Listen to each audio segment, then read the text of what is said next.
Hello everyone, welcome back to Xylem Learning. Arunima Miss ആണ്. A journey through states of water എന്ന് പറയുന്ന വളരെ important ആയിട്ടുള്ള ഒരു ചാപ്റ്ററിലെ ഇമ്പോർട്ടന്റ് ക്വസ്റ്റ്യനുമായിട്ടാണ് മിസ് ഇന്ന് വന്നിരിക്കുന്നത്.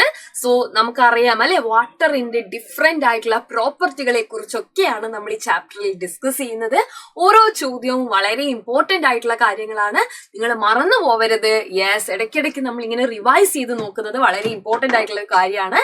സോ നമുക്ക് ക്വസ്റ്റ്യനിലേക്ക് പോകാം. Suggest possible reasons explaining the appearance of water droplet on the outer surface of the glass tumbler containing lemonade എന്നാണ് ക്വസ്റ്റ്യൻ. അതായത് നമ്മൾ ഈ ഔട്ടർ സ്പേസിൽ പലപ്പോഴും അല്ലെ പല തരത്തിൽ നമുക്ക് എന്ത് ചെയ്യാൻ വേണ്ടി കാണാറുണ്ട്, ഇത്തരത്തിലുള്ള വെള്ളത്തുള്ളികള് നമ്മൾ കാണാറുണ്ട്. What is the reason? Actually എന്താ അങ്ങനെയുള്ള ഒരു റീസൺ എന്ന് നിങ്ങൾ ചിന്തിച്ച് നോക്കിയിട്ടുണ്ടോ? യെസ്, അതാണ് നമ്മുടെ ഇന്നത്തെ ക്വസ്റ്റ്യൻ എന്ന് പറയുന്നത്. So water does not come out from the glass tumbler. എന്താണ്?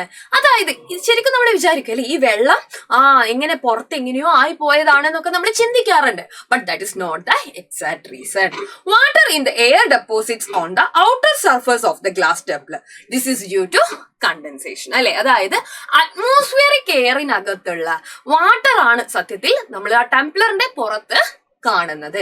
എന്ത് പ്രോസസ് കൊണ്ടാണ് അങ്ങനെ സംഭവിക്കുന്നത്? That is due to the process called condensation. എന്ത് പ്രോസസ്സാ? കണ്ടൻസേഷൻ എന്ന് പറയുന്ന ഒരു പ്രോസസ് കാരണമാണ്. എങ്കിൽ നമുക്ക് ഒരു ക്വസ്റ്റ്യൻ കൂടെ നോക്കാം അല്ലെ. Yes, what is freezing? എന്താണ് ഫ്രീസിങ്? നിങ്ങൾ ഈ ഫ്രീസ് ചെയ്യാന്നുള്ളത് അല്ലെ നമ്മൾ പലപ്പോഴും കോമൺ ആയിട്ട് യൂസ് ചെയ്യുന്ന ഒരു വാക്കാണ്. തണുപ്പൊക്കെ ഉള്ളപ്പോൾ നമ്മൾ പറയും അല്ലെ, അയ്യോ ഭയങ്കര ഫ്രീസ് ചെയ്ത് പോയിന്ന് അല്ലെ. എന്താ ഈ ഫ്രീസിങ് എന്ന് പറഞ്ഞു കഴിഞ്ഞാൽ, the process of conversion of liquid into solid state is called freezing. Ice freeze ചെയ്യുന്ന നിങ്ങൾ കണ്ടിട്ടില്ലേ? യെസ്. അപ്പോ ലിക്വിഡ് ആയിട്ടുള്ള ഒരു വസ്തു അതെന്തിലേക്ക് മാറാ? സോളിഡിലേക്ക് മാറാ. ഇപ്പൊ പ്രത്യേകിച്ച് ഡിസംബർ മന്ത് ഒക്കെയാണ്, ഡിസംബർ മാസത്തിൽ അല്ലെ നിങ്ങൾക്ക് ഫ്രീസിങ് ചിലപ്പോൾ ശരിക്കും കാണാൻ വേണ്ടി പറ്റും. ഐസിലൊന്നും കൊണ്ടുപോയി ഫ്രിഡ്ജിലൊന്നും കൊണ്ടുപോയി വെക്കണ്ട അല്ലെ, അല്ലാതെ തന്നെ നമുക്ക് ഈ ഫ്രീസിങ് പ്രോസസ്സ് കാണാൻ സാധിക്കാറുണ്ട്. ഓയിലൊക്കെ ഫ്രീസ് ചെയ്യുന്നത് നിങ്ങൾ ശ്രദ്ധിച്ചിട്ടുണ്ടാവും അല്ലെ. സോ അതാണ് ഫ്രീസിങ് എന്ന് പറയുന്നത്. എങ്കിൽ എന്താണ് മെൽറ്റിംഗ് എന്ന് പറഞ്ഞു കഴിഞ്ഞാൽ, ഫ്രീസിങ് എന്താണോ അതിന്റെ നേരെ ഓപ്പോസിറ്റ് ആണ് മെൽറ്റിംഗ് എന്ന് പറയുന്നത്. എന്താ ഇതിന്റെ ഒരു വ്യത്യാസം എന്ന് പറയുന്നത്? അതായത് നേരത്തെ നമ്മൾ പറഞ്ഞു ഫ്രീസിങ് എന്ന് പറഞ്ഞാൽ ലിക്വിഡ് സബ്സ്റ്റൻസ് എന്ത് ചെയ്യണം? സോളിഡ് ആവണം. ഇതിന് നേരെ തിരിച്ചല്ലേ, എന്താണ്? സോളിഡ് ആയിട്ടുള്ള ഒരു സബ്സ്റ്റൻസ് ലിക്വിഡ് ആവുമ്പോഴാണ് നമ്മൾ അതിനെ മെൽറ്റിംഗ് എന്ന് വിളിക്കുന്നത്. അപ്പൊ നമുക്ക് ഇതിന് എന്തായിട്ട് എക്സാമ്പിൾ പറയാം? ഐസ് മെൽറ്റ് ചെയ്യുന്ന അല്ലെ, പോളാർ ഗ്ലേസിയേഴ്സ് ഒക്കെ നിങ്ങൾ മെൽറ്റ് ചെയ്യുന്നതായിട്ട് കേട്ടിട്ടുണ്ട്. ആ ഒരു പ്രതിഭാസത്തിനെയാണ് നമ്മൾ എന്ത് പറയുന്നത്? ഗ്ലോബൽ വാർമിംഗ് അല്ലെ, അങ്ങനെ പറയാറുണ്ട്. സോ ഈ മെൽറ്റിംഗ് എന്ന് പറഞ്ഞാൽ എന്താണ്? സോളിഡ് ആയിട്ടുള്ള സബ്സ്റ്റൻസ് ലിക്വിഡ് ഫോമിലേക്ക് കൺവേർട്ട് ചെയ്യുന്ന പ്രോസസ്സിനെയാണ് നമ്മൾ മെൽറ്റിംഗ് എന്ന് പറയുന്നത്. ഗീ മെൽറ്റ് ചെയ്യുന്നത് കണ്ടിട്ടുണ്ടാവും അല്ലെ.